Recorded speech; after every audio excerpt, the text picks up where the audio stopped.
Hi friends, Shirdi ట్రిప్లో మన next వీడియోకి వెల్కమ్. నాసిక్ ట్రిప్లో మన లాస్ట్ అండ్ ఫైనల్ డెస్టినేషన్ దేశంలోని 12 జ్యోతిర్లింగాల్లో ఒకటైన త్రయంబకేశ్వర ఆలయం. బ్రహ్మగిరి పర్వతాల పాదాల వద్ద ఉన్న ఈ గుడి నిర్మాణం, నల్లరాతి శిల్పకళ అద్భుతంగా ఉంటాయి. ఈ జ్యోతిర్లింగం యొక్క ప్రత్యేకత ఏంటంటే ఇక్కడ శివలింగంపై బ్రహ్మ, విష్ణు, మహేశ్వరులు ముగ్గురు 3 ముఖాలుగా దర్శనమిస్తారు. ఇలాంటి రూపం మరెక్కడా చూడలేము. లోపలికి వెళ్ళి ఆ స్వామివారిని దర్శించుకోగానే ఓ పాజిటివ్ ఎనర్జీ వచ్చేస్తుంది.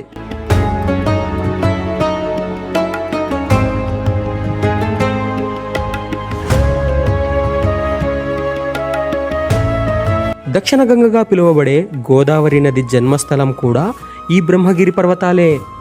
మీరెప్పుడన్నా త్రయంబకేశ్వరం వెళ్తే గోదావరి నది జన్మస్థలాన్ని చూడడం అస్సలు మిస్ అవ్వకండి. ఇక్కడికి వెళ్ళాలంటే బస్టాండ్ నుంచి ఆటోలు ఉంటాయి. ఈ ఆటో వాళ్ళు మనల్ని మెట్ల వరకు తీసుకెళ్తారు. అక్కడి నుండి పైకి ఎక్కి తిరిగి రావడానికి దాదాపు ఒక 5-6 గంటలు పడుతుంది. చలికాలం లేదా వర్షాకాలంలో అయితే ట్రెక్కింగ్ అద్భుతంగా ఉంటుంది. మేం త్రయంబకేశ్వరం వెళ్ళినప్పుడు ఒక్కటే వర్షం, కొండల నిండా మంచు.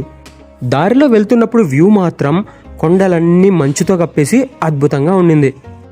దర్శనం అయిపోయాక వర్షంలో తడుస్తూ ఆ ఊరి వీధులన్నీ తిరిగేశాం.